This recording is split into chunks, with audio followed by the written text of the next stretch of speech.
많은 사람들이 자기가 이미 가진 것이 아니라 아직 갖지 못한 것에 초점을 맞추면서 불행하게 살아간다. 행복한 삶을 원한다면 이미 가진 것으로 초점을 돌리고 감사한 마음으로 그걸 누릴 줄 알아야 한다. 초점을 바꾸면 행복이 보인다. 행복은 거창한 것이 아니다. 지금 갖고 있는 것을 감사한 마음으로 잘 누리고 남다르게 활용하는 것이다. 오늘 갖고 있는 것에 만족하지 못하면 내일 더 많은 것을 가진다 해도 만족하지 못하고, 현재 하고 있는 일에 만족하지 못하면 내일 다른 일을 해도 만족하지 못한다. 행복해지려면 아직 가지지 못한 것에서 지금 가진 것으로 초점을 돌려야 한다. 지금 가진 것에 집중하자. 그리고 아직 갖지 못한 것이 이미 가진 것을 방해하지 못하게 하자.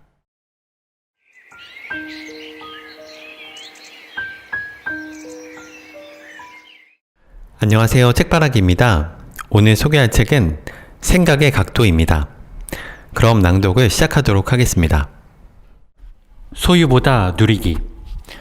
행복한 사람은 현재에 감동하고 감사하면서 깊이 음미한다.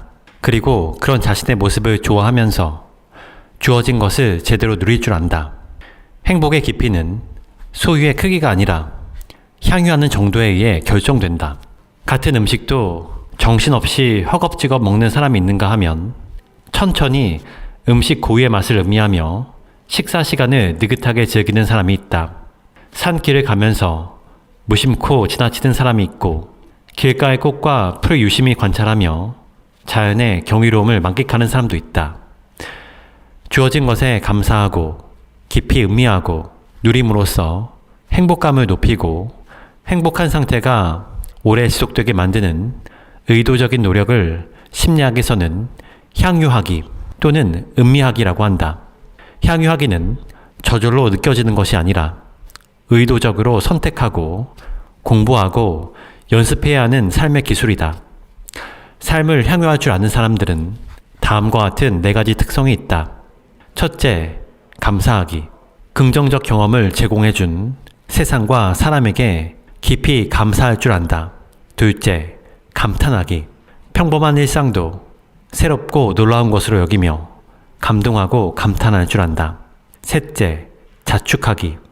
스스로 칭찬하고 격려하면서 자신에 대해 감사하고 자긍심이 높다. 넷째, 심취하기. 긍정적 경험이 수반하는 신체적 쾌감과 정서적 흥분을 깊이 느끼고 지속시킬 줄 안다. 버틀런드 러셀은 다음과 같이 말했다. 행복은 찾는 것이 아니라 누리는 것이다. 사업가와 어부.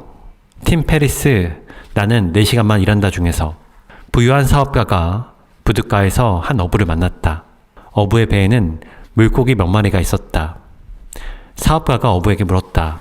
이걸 잡는데 얼마나 걸렸나요? 얼마 안 걸렸어요. 그럼 더 오래 일해서 더 많이 잡지 그러셨어요. 그러자 어부가 말했다. 가족 먹여 살리고 친구들에게 몇 마리 나눠줄 정도만 잡으면 됩니다. 그럼 남은 시간엔 뭘 하시는데요? 어부는 사업가를 물끄러미 쳐다보더니 이렇게 대답했다. 늦잠 자고 책 읽고 애들과 놀아주고 낮잠도 자죠. 그리고 저녁엔 마을을 어슬렁거리다가 포도주도 마시고 친구들과 기타를 치면서 놉니다. 사업가가 말했다. 저라면 물고기를 더 많이 잡아서 그 돈으로 큰 배를 사겠어요. 그러면 어획량이 늘어나 배를 몇 척 더 살 수 있겠죠. 나중에는 로스앤젤레스나 뉴욕으로 가서 살 수도 있습니다. 그의 말을 가만히 듣고 있던 어부는 궁금한 듯 물었다. 그렇게 하는데 시간이 얼마나 걸리겠소? 한 15년에서 20년, 길어야 25년이면 됩니다. 그 다음엔 어떻게 되죠? 사업가가 말했다. 그야 늦잠 자고 책 읽고 애들과 놀아주고 낮잠 자면 되지요. 그러고는 저녁이 되면 마을을 어슬렁거리다가 포도주도 마시고 친구들과 기타를 치면서 놀면 되고요. 그의 말을 듣던 어부는 시큰둥한 표정으로 이렇게 말했다. 지금 내가 그렇게 살고 있지 않소? 질문. 더 나은 삶을 살기 위해 좀 더 누리고 음미해야 할 것은 무엇인가? 가장 귀한 것은 언제? 귀한 그릇, 값비싼 양주. 왜 그렇게 아끼는 걸까? 현재보다 미래의 행복이 더 중요하다고 믿기 때문이다. 하지만 현재를 즐기지 못하는 사람은 그 미래가 현재가 되어도 즐기지 못한다. 그러니 미루지 말고 지금 즐기자. 제일 값비싼 양주는 언제 마실 건가요? 상담할 때 이런 질문을 하면 대부분은 나중에 귀한 손님이 올 때 쓰려고 아껴둔다라고 말한다. 많은 사람들이 평소에는 저렴한 신발에 허름한 옷을 입고 싸구려 그릇을 사용하면서 값싼 술만 마신다. 그런데 죽은 사람들의 물건을 정리해주는 유품 정리사들의 말에 의하면 사람들은 대개 제일 좋은 것은 써보지도 못한 채 죽는다고 한다. 그렇게 안 좋은 것만 쓰고 안 좋은 것만 먹다 죽으면 우리 인생은 안 좋은 것으로 가득 채워진 채 끝이 난다. 물건이나 음식만 그럴까? 아니다. 생각이나 말도 그렇다. 평소 안 좋은 생각과 안 좋은 말만 하다가 생의 마지막 순간에 후회하는 사람이 많다. 귀하고 좋은 것 너무 아끼지 말고 지금 쓰고 지금 하자. 승자는 달리는 순간에 이미 행복하다. 그러나 패자의 행복은 경주가 끝나봐야 결정된다. 지금 하십시오. 할 일이 생각나거든 지금 하십시오. 오늘은 맑지만 내일은 구름이 낄지도 모릅니다. 친절한 말 한마디가 생각나거든 지금 말하십시오. 사랑하는 사람이 언제까지나 곁에 있지는 않습니다. 사랑의 말이 있다면 지금 하십시오.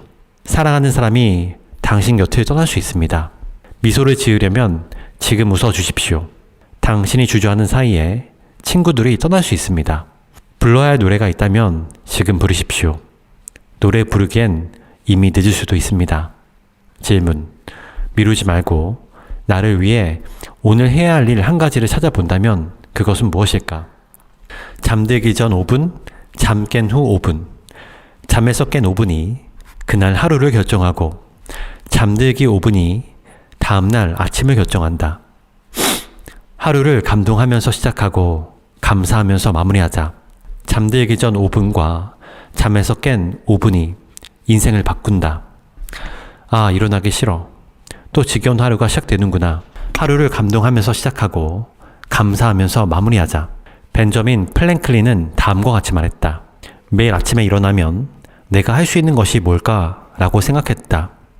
그리고 저녁에 잠자리에 들 때에는 내가 그것을 했는가라고 자문했다. 매일 86,400달러가 생긴다면 은행에서 당신에게 마법의 계좌를 개설해주게 제안한다. 이 계좌에는 두 가지 규칙이 있다. 첫째, 매일 아침 86,400달러가 입금되지만 그날 안으로 쓰지 않으면 돈은 모두 사라진다. 다른 계좌로 이체할 수도 없다. 둘째, 은행은 사전 통보 없이 언제든 거래를 중단할 수 있다. 그리고 다른 계좌를 개설할 수도 없다.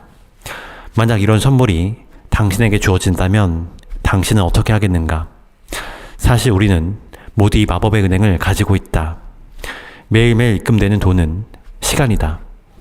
매일 아침 우리에겐 하루 86,400초의 시간이 예치되고 시간은 다른 계좌로 이체할 수 없다. 모아두었다가 나중에 쓸 수도 없다. 시간은행은 예고 없이 우리의 계좌를 폐쇄할 수 있고 우리의 삶은 언제든 예고 없이 멈출 수 있다. 당신은 매일 주어지는 86,400초를 무엇을 하며 어떻게 살고 있는가? 오늘 내 계좌에 입금된 시간을 좀 더 의미 있게 사용하기 위해 오늘 하루를 어떻게 마무리할까? 다른 것은 나쁜 것일까? 성별, 나이, 배경, 직업, 취향, 피부색, 생김새, 꿈, 철학, 생각, 인간관계에서 갈등을 줄이고 좋은 관계를 유지하기 위해서는 무엇보다 먼저 사람은 모두 다르다는 사실을 인정해야 한다. 그리고 머릿속에서 다른 것은 나쁜 것이라는 공식을 삭제해야 한다. 피어싱은 날라리나 하는 거야. 어쩌면 저렇게 유치한 드라마를 좋아할까? 갈등은 대개 이런 식으로 시작한다. 아들은 피어싱을 하겠다고 하고 엄마는 말린다. 아내는 드라마를 좋아하고 남편은 다큐멘터리를 좋아한다.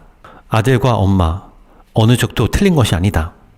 단지 세대 간의 문화와 관점이 다르고 취향이 다를 뿐이다. 아내의 선택에는 아무런 잘못이 없다. 남편과 다른 것에서 즐거움을 찾을 뿐이다.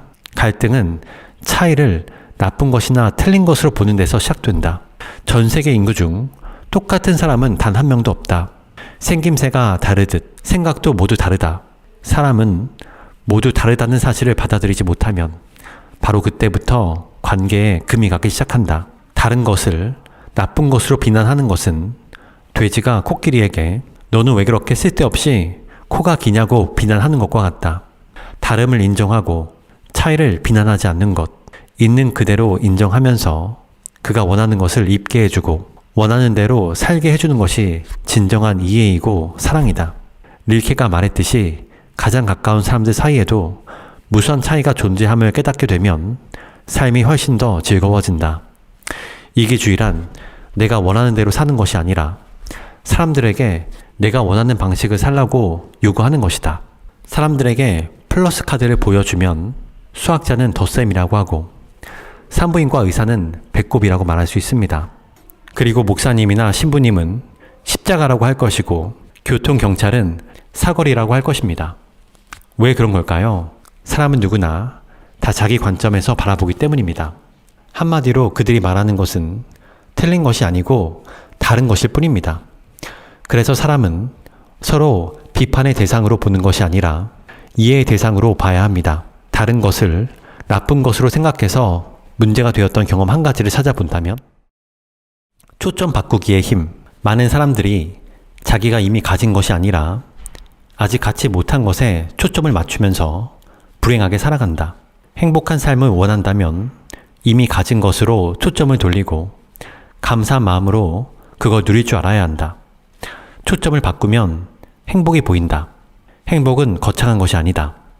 지금 갖고 있는 것을 감사하는 마음으로 잘 누리고 남다르게 활용하는 것이다. 오늘 갖고 있는 것에 만족하지 못하면 내일 더 많은 것을 가진다 해도 만족하지 못하고 현재 하고 있는 일에 만족하지 못하면 내일 다른 일을 해도 만족하지 못한다. 행복해지려면 아직 가지지 못한 것에서 지금 가진 것으로 초점을 돌려야 한다. 그리고 성공하고 싶다면 갖지 못한 것을 탓하면서 에너지를 낭비하지 말고 지금 가진 것을 어떻게 활용할지 생각해야 한다. 지금 가진 것에 집중하자. 그리고 아직 갖지 못한 것이 이미 가진 것을 방해하지 못하게 하자. 지금 당연하게 여기는 것도 누군가는 그토록 갖고 싶은 것임을 잊지 말자. 해밍웨이는 이렇게 말했다. 지금 없는 것에 대해 생각할 때가 아니다. 지금 있는 것으로 무엇을 할 수 있을지 생각할 때다. 내가 이미 가진 것으로 만들어내고 누릴 수 있는 것은 무엇인가? 멈추고 생각하기. 가끔 하던 일을 멈추고 생각할 시간을 가져보자. 그리고 원하는 미래를 그려보고 그 미래를 위해 지금 무엇을 선택할지 생각해보자. 그리고 그 일은 어디로, 이 일을 선택하면 어떤 일이 일어날까? 그리고 그 일은 어디로 이어질까? 노후에 인생을 후회하는 사람들을 만나보면 한 가지 공통점이 있다. 그냥 앞만 보고 열심히 살아왔다는 것이다. 멈추고 생각할 시간을 갖지 않았다는 것이다. 자신을 사랑하고 삶을 더 깊이 음미하고 싶다면 가끔 하던 일을 멈추고 생각할 시간을 가져야 한다. 퇴근 후에 집에 도착하면 곧장 집으로 들어가지 말고 가끔 시동을 끄고 차 안에서 혹은 문 앞에 서서 단 1분이라도 생각할 시간을 가져보자. 오늘은 현관을 들어설 때 가족에게 어떤 표정과 어떤 목소리로 어떻게 인사를 해볼까? 그러면 그 일은 어디로 이어질까? 이렇게 1분만 투자하면 내 기분과 집안의 분위기가 달라진다. 그리고 그 작은 일이 얼마나 큰 일로 이어질지는 아무도 모른다. 질문. 오늘 잠깐 멈추고 생각해 볼 일은 무엇인가? 가던 길을 멈추고 가끔 말에서 내려야 하는 까닭.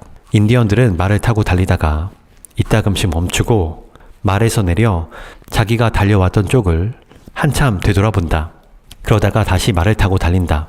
말이 지쳐서도 아니고 휴식을 취하기 위해서도 아니다. 너무 빨리 달려 혹시 미처 뒤따라오지 못할 수도 있는 자기 자신의 영혼을 기다려주기 위해서다. 운동과 노동의 차이. 무엇을 하고 있는지보다 어떤 마음가짐으로 하고 있는지가 중요하다. 빨래, 청소, 노동도 몸에 좋은 운동으로 생각하면 운동 효과를 만들어낸다. 하지만 어쩔 수 없이 해야 하는 일이라고 생각하면 피곤하고 지겨운 노동이 될 뿐이다. 운동을 하면 몸이 가뿐해진다. 기분이 좋아지고 에너지가 차오른다. 운동은 신체 건강에 좋을 뿐만 아니라 잔념, 우울감, 불안감을 줄여주고 행복감은 높여준다. 열심히 운동하면 뇌에서 도파민, 노르에피네프린, 엔돌핀 등 긍정적 감정에 관여하는 신경 전달 물질이 분비된다. 그런데 운동이 좋다는 건 알지만 운동할 시간이 없다거나 헬스장에 갈 여건이 안 된다고 투덜거리는 사람이 많다. 그러나 몸을 움직이는 어떤 일이건 그것이 운동이라고 생각하면 그건 운동이 된다. 기왕에 청소를 해야 한다면 휘파람을 불면서 동작은 조금 크게, 조금 더 건강해진 모습을 상상하면서 신나게 해보자. 셰익스피어는 다음과 같이 말했다. 좋은 것이나 나쁜 것은 없다. 생각이 그렇게 만들 뿐이다. 똑같은 일을 하면서도 기계적으로 무심코 하는 게 아니라 유심히 관찰하고 자신이 하는 일에 긍정적인 의미를 부여하기만 해도 우리의 몸과 마음에 변화가 일어난다. 질문. 내가 하고 있는 힘든 일 중에서 건강에 도움이 되는 운동으로 만들 수 있는 일은 무엇인가? 해롭다고 믿어야 해로운 것. 같은 일도 어떤 사람에게는 몸과 마음을 상하게 하는 나쁜 스트레스로 작용하고 어떤 사람에게는 자극과 활력을 주는 좋은 스트레스가 된다. 스트레스의 존재 이유에 대한 지식과 스트레스에 대한 해석이 다르기 때문이다. 스트레스는 나쁘다고 생각할 때 나쁘다.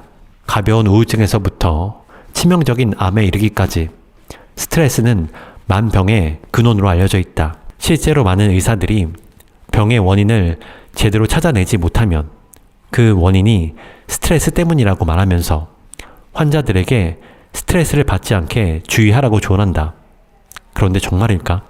심리학자 켈리 맥고니걸은 스트레스 자체보다 스트레스가 해롭다는 믿음이 건강에 훨씬 더 해롭다는 사실을 여러 연구를 통해 밝혀냈다. 그녀는 8년 이상 3만여 명을 대상으로 한 조사에서 스트레스를 경험한 사람은 그렇지 않은 사람보다 사망률이 43%나 높다는 사실을 확인했다. 그러나 중요한 것은 그 수치가 스트레스가 해롭다고 믿는 사람에게만 해당된다는 것이다. 스트레스가 건강에 치명적이라고 응답한 사람들의 사망률이 가장 높았고 해롭지 않았다고 응답한 사람들은 별로 영향을 받지 않았다. 뿐만 아니라 똑같은 스트레스도 스트레스가 긍정적으로 작용한다고 믿는 사람들은 더 열정적이고 건강하며 더 행복하고 생산성도 높아 스트레스가 오히려 활력소로 작용한 것으로 밝혀졌다. 결론적으로 스트레스 자극과 스트레스가 해롭다는 믿음이 결합할 때만 스트레스는 해롭다. 생각을 바꾸면 스트레스는 독이 아니라 오히려 약이 된다. 에피테토스는 이렇게 말했다. 인간은 사물 자체가 아니라 사물에 대한 견해 때문에 고통을 겪는다. 미국의 한 지방 신문에 한여름 가동되지도 않는 냉동차 안에 갇혀 얼어서 죽는다는 유서를 남기고 사망한 사건이 보도되어 화제가 된 적이 있었다. 사건의 주인공 닉 시즈맨은 평소처럼 냉동차 안에서 일하고 있었는데 동료들이 모르고 냉동차를 잠그고 퇴근해버렸다. 뒤늦게 자신이 냉동차에 갇힌 것을 알게 된 닉은 안에서 문을 두드리고 소리를 치며 발버둥을 쳐도 소용이 없었다. 몇 시간을 공포 속에서 보낸 그는 냉동차의 나무바닥에 칼로 이렇게 썼다. 너무 추워 온몸이 마비되는 것 같다. 차라리 이대로 잠들어 버렸으면 좋겠다. 그런데 그날 밤 냉동차는 작동하지 않았으며 온도계는 섭씨 12.7도였다. 수사 결과 그는 얼어 죽은 것이 아니었다. 닉은 냉동차가 작동한다고 믿었기 때문에 더욱 심하게 추위를 느꼈고 결국은 얼어 죽게 될 것이라는 절망적인 공포가 그를 죽음에 이르게 한 것이다. 질문. 스트레스를 받는다고 생각한 후에 그것이 더 큰 스트레스가 되었던 일은 무엇인가? 설레다 보면 좋아진다. 사람을 만날 때 반가워할 줄 모르면 아무리 많은 사람을 만나도 친한 사람을 만들 수 없다. 아무리 오래 알고 지내도 가까워질 수 없다. 아침에 깨어날 때 설레지 않는다면 그날 하루를 행복하게 보내기 어렵다. 자기가 하는 일에 스스로 감탄하지 못하면 아무리 오래 일해도 그 일로 설레는 마음으로 출근한 적이 없고 크게 성공할 수도 없다. 반가워야 반색을 하고, 좋아야 설레고, 감동스러워야 감탄한다고 생각하는 사람이 많다. 하지만 그러다 보면 죽을 때까지 반가운 사람, 설레는 사람, 감탄할 수 있는 일을 만날 수 없을지 모른다. 우리의 정신은 안에서 밖으로 작용하기도 하지만 밖에서 안으로 작용하기도 한다. 반색하다 보면 반가워지고, 감탄하다 보면 감동적인 일이 생기고, 설레다 보면 좋아진다. 반가워하고 설레고 감탄하는 것은 저절로 우러나오는 감정이 아니다. 의도적으로 선택하고 공부하고 연습해야 하는 일종의 기술이다. 감동을 잘하는 것도 대단한 재능이라고 할 수 있다. 감성이 죽은 사람은 사람을 만나도 반색할 줄 모른다. 어떤 일을 해도 설레지 않는다. 좀처럼 감탄하지도 않는다. 질문. 그동안 시큰둥하게 생각했던 일 중 한 가지를 골라 그것을 설레고 감탄한 일로 만들어 본다면? 더 귀하고 더 소중하게. 음식을 함부로 버리지 마라. 복 달아난다. 함부로 대하면 아무리 친한 사람도 떠나고, 소중하게 대하면 떠났던 사람도 되돌아온다. 개나 고양이도 그렇고 재물도 그렇다. 재물 걱정 없는 부자들은 돈을 대하는 태도가 다르다. 그들은 주머니에 돈을 꾸깃꾸깃 넣어 다니지 않는다. 뭐든 소중하게 다뤄야 다시 돌아온다는 것을 알기 때문이다. 사물이든 사람이든 더 많이, 더 오랫동안 함께하고 싶다면 더 귀하게 대하고 더 소중하게 여겨야 한다. 일미칠근. 쌀 한 톨을 만들려면 7근의 땀을 흘려야 한다는 말이다. 쌀 밑자를 풀어보면 88이 된다. 쌀 한 톨에 88번의 손길이 간다는 의미다. 그러니 음식을 함부로 버리지 마라. 하나를 보면 열을 안다. 쌀 한 톨 만들어내는 농부의 노고에 감사할 줄 아는 사람은 다른 사람이나 사물도 소중하게 여길 줄 안다. 존 맥스웰은 다음과 같이 말했다. 인생이 우리를 대하는 태도는 우리가 인생을 대하는 태도에 달려있다. 세상 만물은 자기를 소중하게 여기는 사람에게 흘러 들어가는 법이고, 만물을 소중하게 여겨야 만물이 우리를 돕는다. 그동안 소중하게 생각해야 할 것 중 별 생각 없이 함부로 대했던 것은 무엇인가? 함부로 대하지 마라. 남은 음식 함부로 버리지 마라. 쌀 한 톨에 7분의 땀과 88번의 손길이 들어있다. 낯선 사람 함부로 대하지 마라. 그는 변장할 천사일지도 모르고 모든 기회는 사람과 함께 온다. 적은 돈 함부로 다루지 마라. 돌고 도는 것이 돈이지만 함부로 다루는 사람은 피해간다. 도구와 연장 함부로 쓰지 마라. 그걸 대하는 태도를 통해 하는 일에 대한 자세가 드러난다.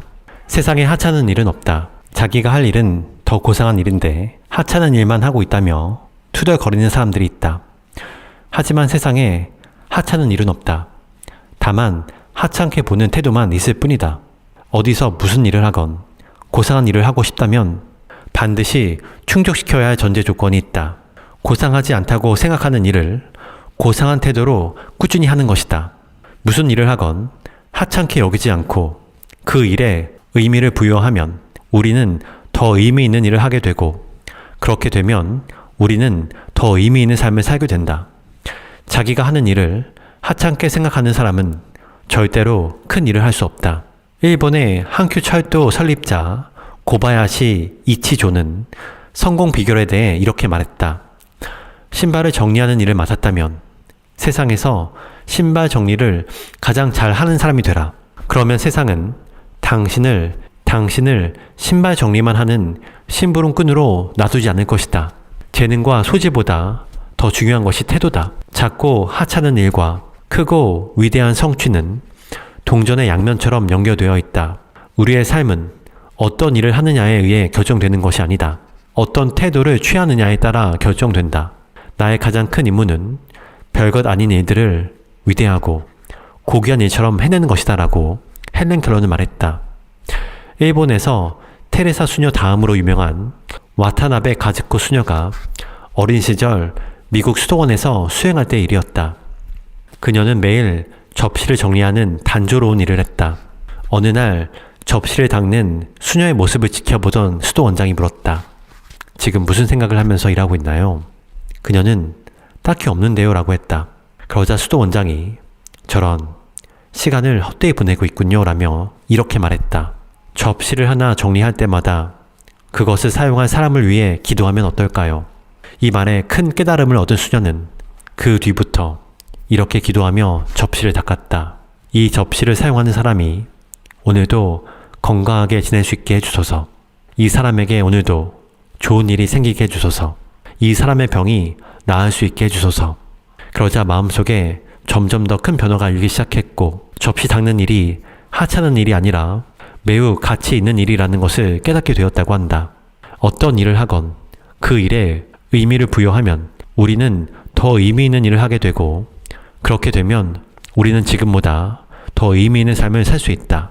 걱정의 96%는 존재하는 모든 심리는 존재 이유가 있다. 걱정도 마찬가지다. 미리부터 걱정해 두면 몇 가지 이점이 있다. 첫째, 걱정했던 일이 실제로 일어날 경우에 필요한 대비책을 세울 수 있다.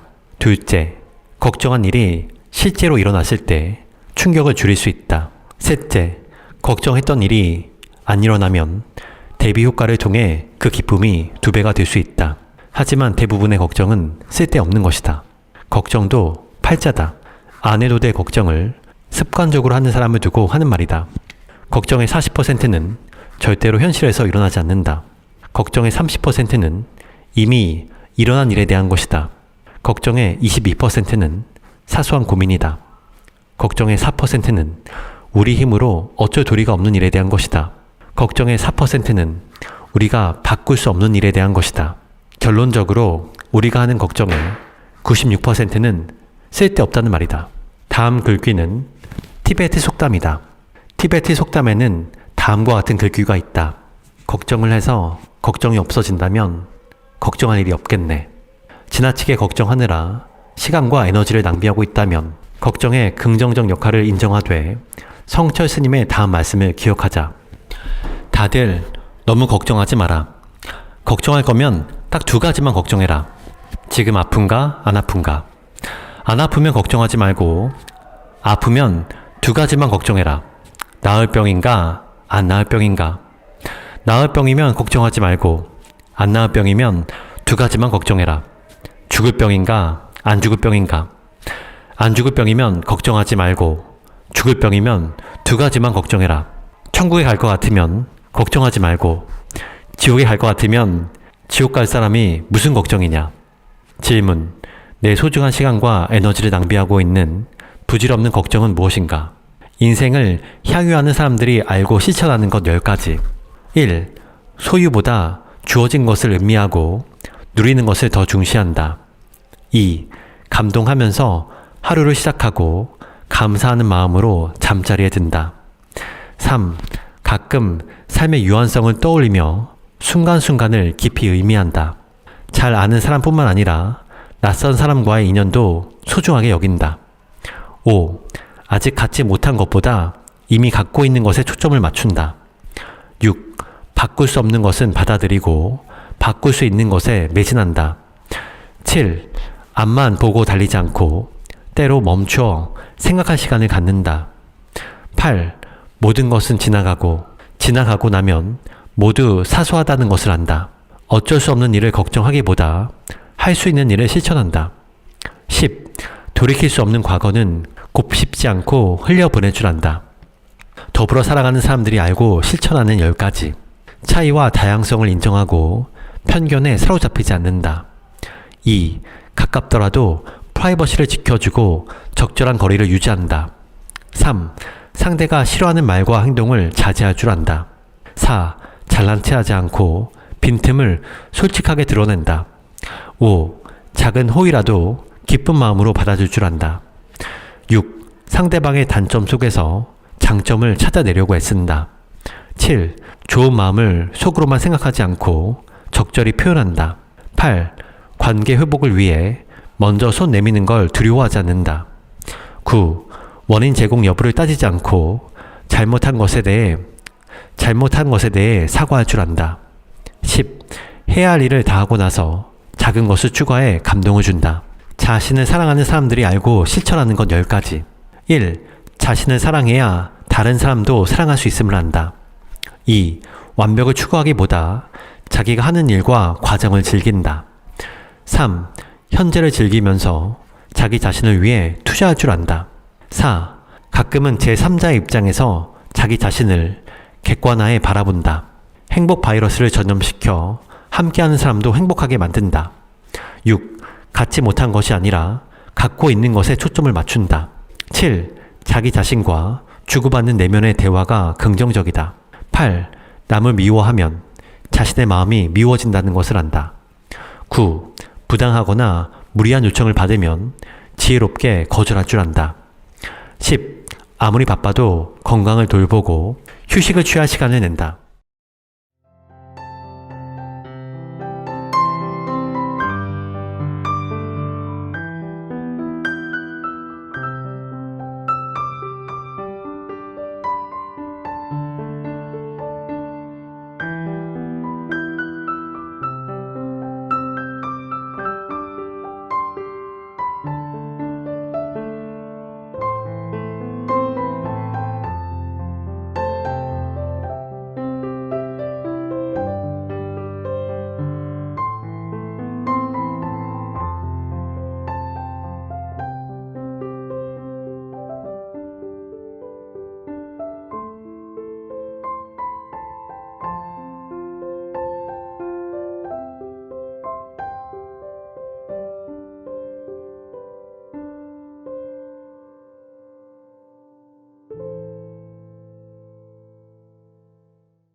저자 이민규, 심리학 박사, 임상심리 전문가, 아주대학교 심리학과 명예교수.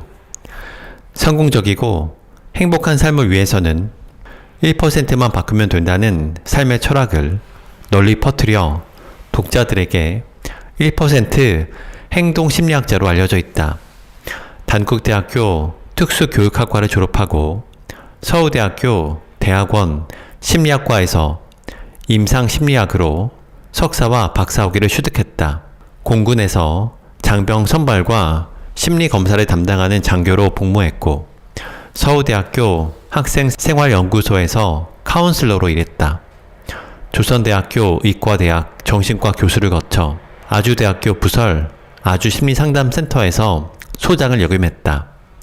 지금은 아주대 심리학과 명예교수로 있으면서 일반인과 직장인을 대상으로 심리학을 통해 자기 변화를 고민하는 사람들을 위한 강의와 집필 활동에 열중하고 있다.